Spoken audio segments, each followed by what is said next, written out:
So after using the Good and the Beautiful science units for over a year now, I want to show you how I now prep a science unit.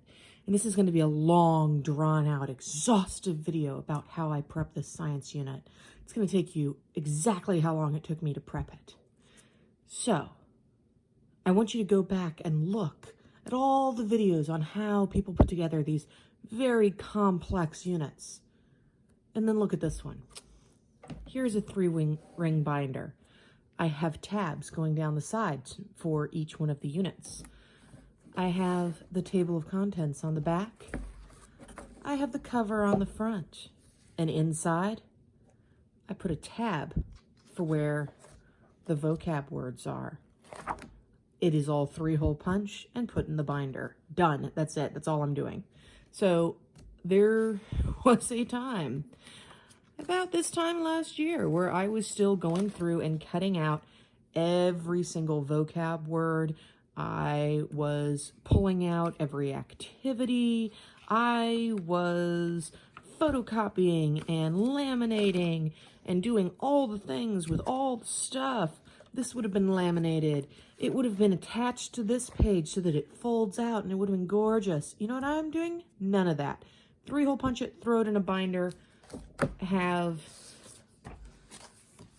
a little cheap blank book from Target as our science journal, where we just write stuff down and draw pictures, and that is enough.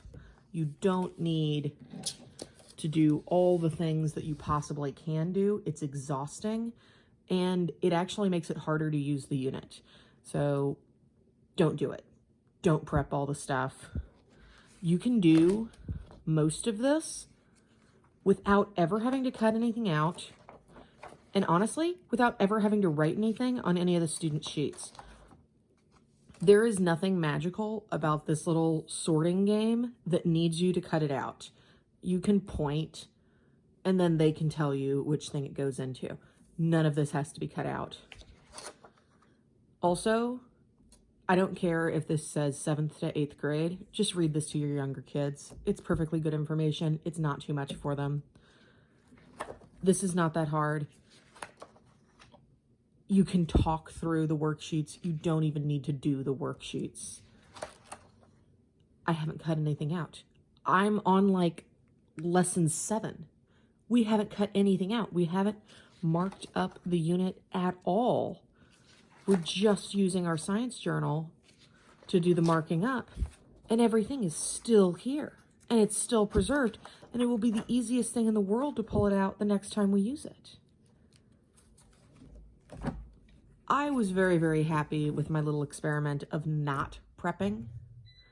So my electric apparently just turned off and turned back on in my entire house. So I hope you got to see that. That was weird. But I was pretty excited with this experiment working out and not having to prep all the things. So I thought I would share it. All right, that's it. Bye.